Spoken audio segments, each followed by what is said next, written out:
Welcome back to the Student of the Game podcast. I am your host, Tavares Ellis. Once again, thank you all for tuning in. I greatly appreciate you taking time out of your busy day by giving my podcast a listen. And if you're looking on the video, thank you for giving my video cast a listen on my YouTube channel.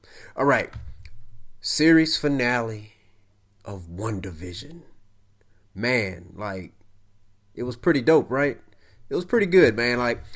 I for one, number one, before I begin this video, I'm just letting it be known that there are plenty spoilers. I'm spoiling the whole thing. Now, I did include it in the title, so if you clicked on the title and you didn't think you was gonna get a spoiler, I'm sorry. But here's the thing: if you're a person who have not been watching the show, guess what? It doesn't matter if it's a spoiler, but guess what? After I tell you about what happened, that may make you want to go watch the show.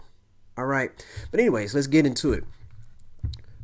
First, I gotta talk about the ending, not the post credit scenes, but the original duration ending. Okay, man, can you imagine? I mean, to save the world, you have to give up your spouse and your children, because that's pretty much what it was for Wanda. I mean, yes, she did put herself in that situation, in that predicament, but she had, under the Hex bubble, she had, about 3,000 people, civilians. She's mind controlling them so they can be this image that she wants, and so that way her life can be just like the sitcoms that she grew up watching, okay? The Dick Van Dyke Show, I Love Lucy, what else they did? Malcolm in the Middle, okay? Modern Family, okay?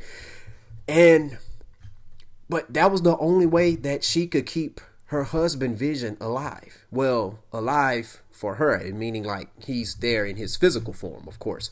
But anyways, inside the bubble, okay, she ends up having kids. Now, they never did explain that. Most comic heads, they know what happened.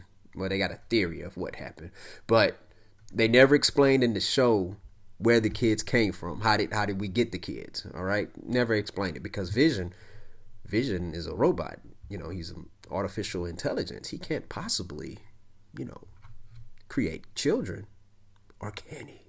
But anyways, what was so cool about that is that, well, not cool, but what was sad is that we are introduced to her children while she's in the bubble. All right, children, her twins, Tommy and Billy, and then at the end she tells them, I want to thank you two for choosing me to be your mom. And I thought that was just something, her showing her token of appreciation of her children. That's some beautiful stuff to say to your kids, right? And that ended up being the last time she saw them.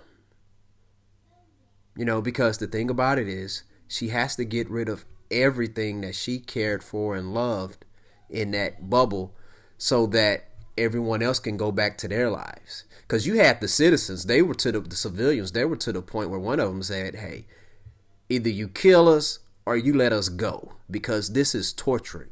We have family members that we can't see because of what you're doing to us. And she didn't, and they wasn't able to explain that to her until Agnes had cut the strings off on them for a little bit. Okay? But that was just sad, man. And this whole show, it was a great take on grieving. A lot of people were expecting something epic, apocalyptic, and explosive and all that. Well, that's not what this show was about.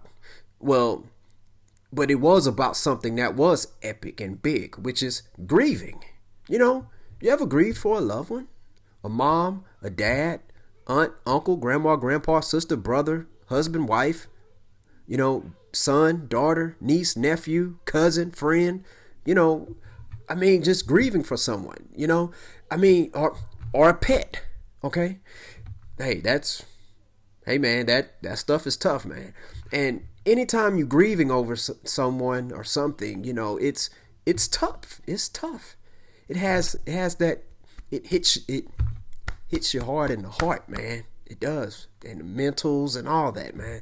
And you go back and you look at Wanda, okay, as a kid, all right, her and her brother, they saw their parents die. Okay? She grew up with her brother. I mean, they're twins and they are tight. They're Ace Boone Coons, y'all. And she sees him die. Okay? She ends up falling for Vision. She sees Vision die, and the way Vision died, and the way everyone died. Her parents died, explosion. Her brother Pietro died, got shot up. Okay? Vision. Okay? He died. Thanos came down and did not care. Took the stone out of his head. Bam. She had to see that. All right? I mean, that's a whole lot. Now, she lost her children. Okay? But we go to the end credit scene, the second end credit scene, where they showed Wanda doing her out-of-body experience a la Doctor Strange. The actual physical form Wanda, she's sipping on coffee or tea, or she might be sipping on some yak or something. Who knows? I don't know. But, I mean, she is over 21, so there's no telling what she's sipping on. She's sipping on something, all right? She's not driving behind a car. She's chilling in the mountains, in the cabin. But anyways, she, her out-of-body self is reading the Dark Magic book. So she's exploring, because she said at the end when she told Monica, she said, I need to figure out how to use my powers. I need to figure out what this power is about. And as she does that, she's reading. And she is speed reading like crazy, yo. And we hear the cries of her children saying, "Mommy, mommy." Like, can you all imagine that? Can you imagine that? Like, she already lost her children. Now, in the process of her trying to learn everything about herself, I mean, my guess is I'm thinking that was the last time she was going to see her children. I think she thought, hey, once I end the hex and stuff like that, everything that existed that I cared about and loved is going to be gone. That's what made that scene so sad. But here's another thing. Can you imagine while you're doing something, all of a sudden your kids call out your name? You thinking that, you think that loved one is gone. Okay. But all of a sudden you hear them calling you out, calling for you. And you're like, what? So now, if you wonder, check this out.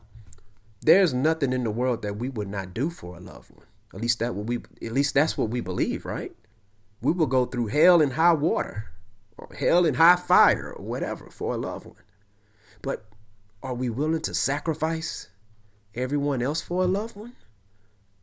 That's not an easy question to answer. It's not, because as we saw in this show, she was sacrificing 3,000 people, hurting 3,000 people, just so she can be with her loved ones.